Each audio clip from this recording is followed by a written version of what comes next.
Hiya. I wanted to do another video on the importance of self-care um, for people like us. It's a bit difficult um, for some, not everybody, but you might have, whilst you're growing up, um, put other people's needs first quite often. You might not have, but it can happen that way. And because some of us as well, won't really know what it is we need because of the masking and not being in touch with ourselves and all the things we've kind of like had to let go of, because when you're growing up and people are telling you what you're feeling isn't right and why you're feeling that and everything, then you've stopped listening to that part of your instinct in your body about what it is you need. So I think crucial lesson to learn is self-care. So starting that journey, you might not know it straight away, so it's starting to pay attention to what it is you might need to help you. So there's quite a few things to do for self-care that I do. So one of my favourites, obviously I've already said, is time out. So when I've been working, I'll spend a couple of hours on my own in the quiet with my cat. I find animals are great for stress relief. They can be add stress. I haven't got a dog because I love dogs and I love animals, but I think barking, I couldn't cope very well with that. That would just increase it. It wouldn't be fair on the dog and it wouldn't be fair on me. So works well for me, a cat. She's great. So with self-care as well, I do find what really works well for my self-care. So I've got my own little plan, which is routine. So I don't have a stringent routine because my mind does go all over the place a bit with the ADHD and ADD, and also I'm pretty sure PDA as well, which I might do that on another topic. That's when you don't really like restrictions or rules or being told what to do. I always wondered why I was like that.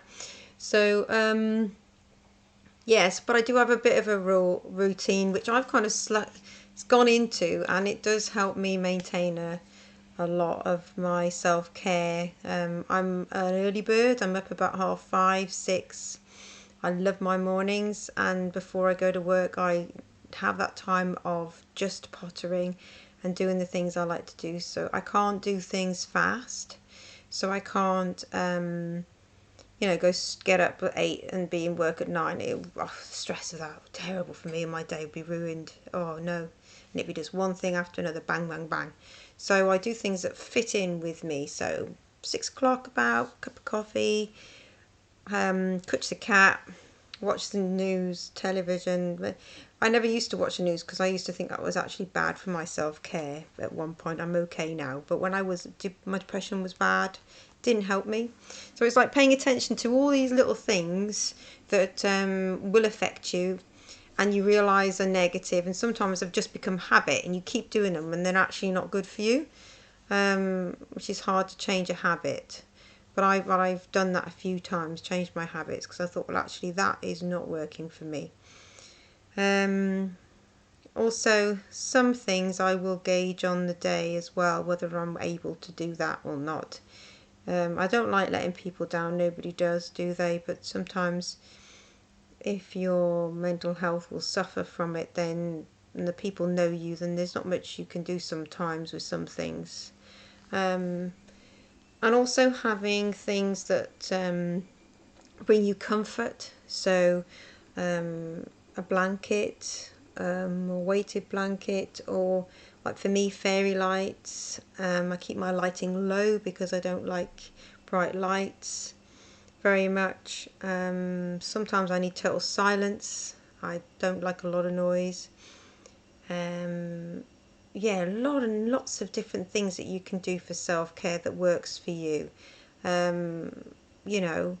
So just thinking of those things and think, well, what would please me here, right? I quite like now that autumn's coming, I like to have a hot chocolate, soak my feet in hot water, put my onesie on and watch a film in the evening, not do anything, no communication. I don't answer the phone in the evening. I hardly text. So a lot of people haven't got used to the idea I don't speak in the phone in the evening, but I just won't. It's too much for me. I need a time where I'm not talking. I can't do my job or cope if I don't, if I do those things. Of course, to my kids, I would answer the phone. I have to because that's my job. But, but they don't generally do that anyway. So I don't talk to anybody in an evening. I'm not a texter. I can't do that. All that communication. I don't do lots of emails. So there's all these kind of things which are self-care, which I know whether I can handle or not. And I won't do them. I used to do them. I used to feel guilty if I didn't. There's lots of things you can get. So, say like I quite often have something on my wrist, which I pull out for stress release. That helps me, self-care. You know, and some people they have chewy things that they can chew on because that's what they need, is to release that stress and tension. A million things there are out there, and there's like loads of products these days, which is great, that can bring someone comfort. I know some people who've got cuddly toys they take with them places, or dolls. Whatever it is that makes you feel comfortable and happy. That's what I say. Self-care is very important. Okay.